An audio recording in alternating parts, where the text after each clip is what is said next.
the best of the week on Relevant Radio.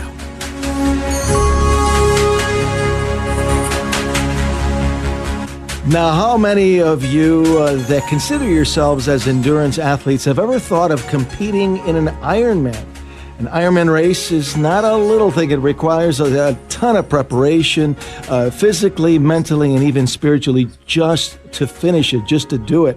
Our first guest has done 15 Ironman races and has done more than 100 triathlons. Absolutely amazing at his 64 years of age and 34 of them as a Catholic priest. Joining us this morning is the Ironman triathlete priest, Father Tom Baker, the pastor of St. Rita Church in Sierra Madre, California, who just last month competed the Oregon 70.3 mile Ironman. Father Tom, thanks so much for joining us here on Morning Air on Relevant Radio. It is great to be with you for the first time. Thanks, John. Good morning to you, too. Father Tom, first of all, congratulations on your recent Ironman. It is an absolutely amazing accomplishment. The average person has no idea of what's involved in biking for 56 miles, running for 13.1 miles, and swimming for 1.2 miles. That's a 70.3 mile race. It truly is for Ironmen. And at your age, at 64, Father, where did the passion to compete and to do triathlons come from to begin with? The first time I did a triathlon, I was still in the seminary, had a knee injury and needed to rehab. And while running isn't great for the knees, swimming and biking is definitely really good. So I was in the seminary on limited budget, so I signed up for a triathlon to focus my exercise and rehabilitation. Then I did not do any triathlons for the first 10 years of priesthood. But in 1997, I became a pastor. About the same time, my sister had died, a younger sister, and I started to do triathlons again because of a way to channel some of the grief and to navigate some of the pastoral responsibilities that I couldn't really discuss with others, and to relieve the stress that comes from that pastoral responsibility. So then in 1999, I started doing triathlons again. I started with smaller ones and just kept stretching myself to do larger ones. And I did half Ironman. And then eventually I used to think a full Ironman was crazy. Still sort of think that, but I have done 15 of them.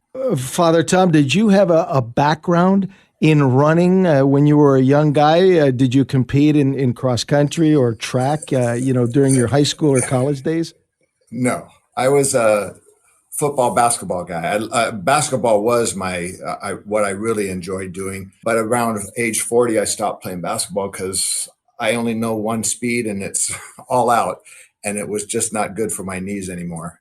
Triathlon, at least when you're running, you are in control of the direction. When you play sports with basketball, or I used to play racquetball a lot too, it's all dependent on other people or the ball. So it was just hard on my knees. You got to have a lot of motivation to compete in an Ironman races. You've done it 15 times, over 100 triathlons.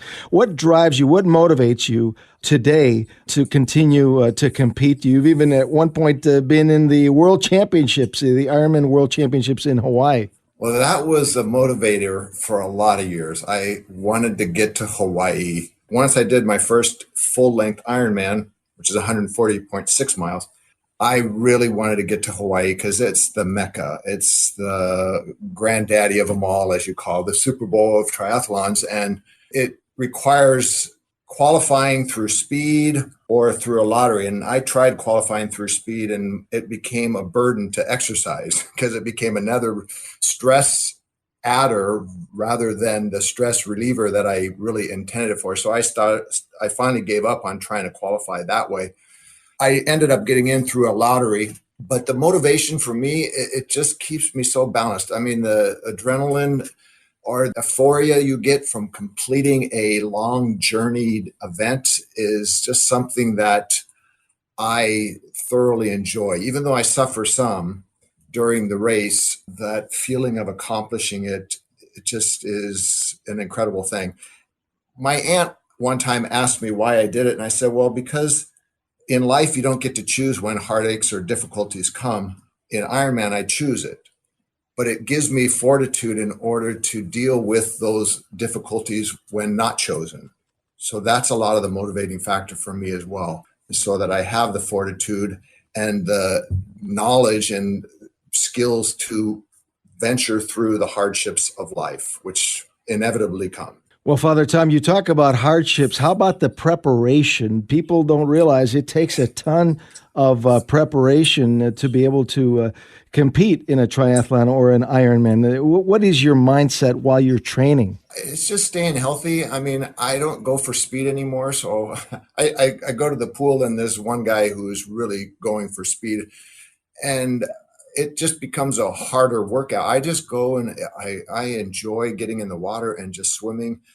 But I'm very disciplined. Obviously, it's 5 days a week I'm exercising. I usually take 1 or 2 days off just to let the body recover. But it takes a real discipline to just do it. But it takes discipline to be a Christian, to live the life in a secular society that God calls us to. And so this just helps complement my Christian lifestyle in a lot of ways. What do you do during a race when you're experiencing those physical challenges, the grueling effects on your body during an Ironman? I do prayer. I have mantras, scriptural mantras. I have people that I know are in chemo or have gone through situations where they're in therapy or parents who've lost children or spouses.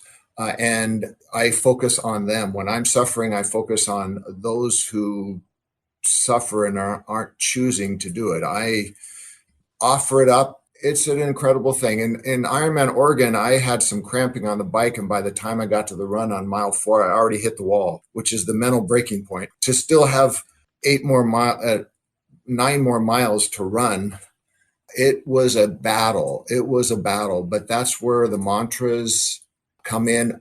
Having done them before, I know I just need to keep pushing forward and it will get done. And it might be a slower time than I had hoped for, but time is only part of the journey. The most important journey is the finish. In Oregon, you had a special message behind you based on a special number.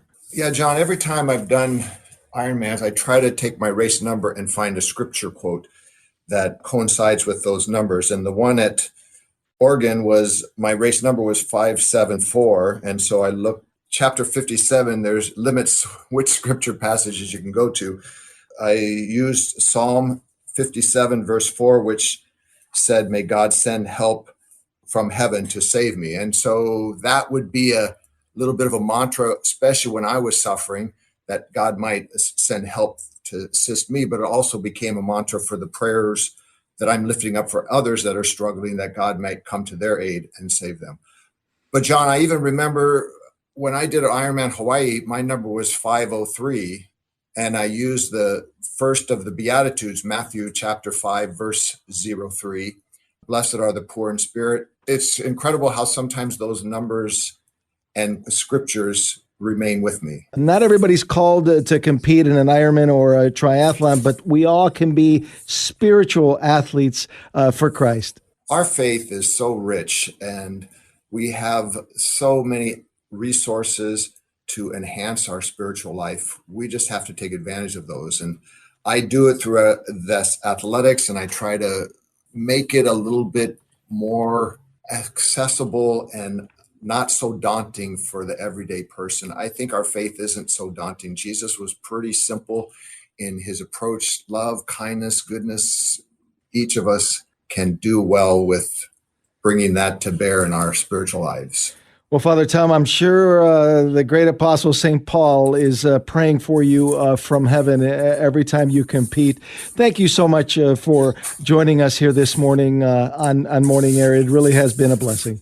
Thank you for having me. The Ironman priest, Father Tom Baker, the pastor of St. Rita Church in Sierra Madre, California, with us here on Morning Air.